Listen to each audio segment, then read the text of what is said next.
রসুলিহিল ক্রেম সম্মানিত সুধী দর্শকবৃন্দ, আশা করি সকলে কুশলেই আছেন। আমি আজকে আপনাদের সামনে একটি জরুরি বিষয় নিয়ে আলাপ করার ইচ্ছা পোষণ করেছি। তা হলো, বাংলাদেশে বর্তমানে যে পরিস্থিতি বিরাজ করছে তা ভবিষ্যতের জন্য কতটুকু কল্যাণকর এটি আমাদের একটু পর্যালোচনা করা প্রয়োজন। 12ই ফেব্রুয়ারি জাতীয় সংসদ নির্বাচন অনুষ্ঠিত হলো।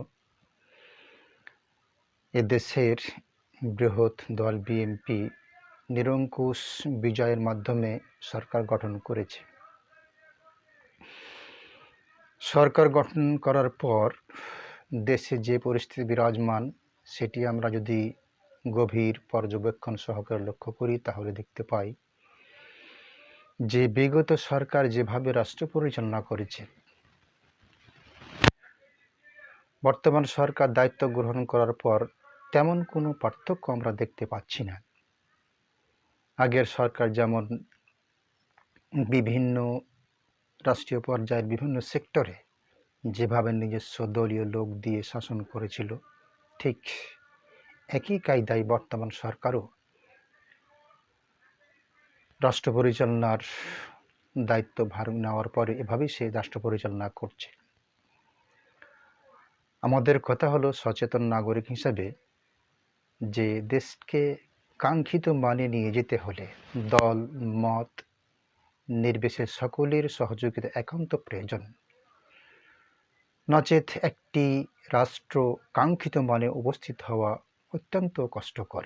এই জন্য সচেতন নাগরিক হিসেবে আমাদের প্রস্তাব হলো সরকারের কাছে যে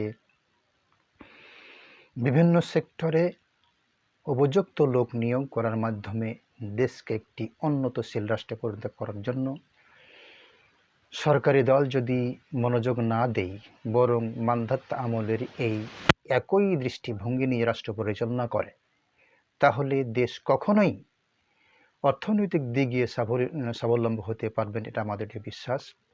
এই জন্য আমরা মাননীয় প্রধানমন্ত্রী তারেক রহমানের নিকটে সবিনয় আবেদন জানাতে চাই যে না, আপনি একজন উদার দৃষ্টিভঙ্গির মানুষ, আপনার পিতা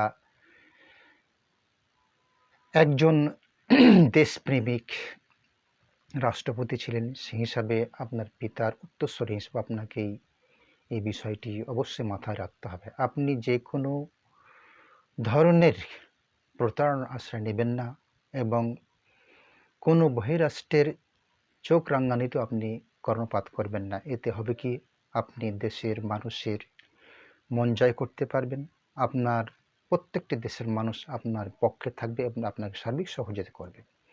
আপনি যদি এটি না করেন তাহলে পরে পরিশেষে দেখা যাবে বিগত শাসকগুলি যেভাবে নিজের অধঃপতন ডেকে এনেছে, আপনার মনে হয় সেই পরিণতিটাই হবে বলে আমরা বিশ্বাস করি। সুতরাং আপনার নিকটে বিশেষ আবেদন রাখব, আপনি সকল বিরোধী দলেরকে নিয়ে পরামর্শ ভিত্তিক একটি কল্যাণকর রাষ্ট্র তৈরি করার জন্য আপ্রাণ চেষ্টা চালাবেন।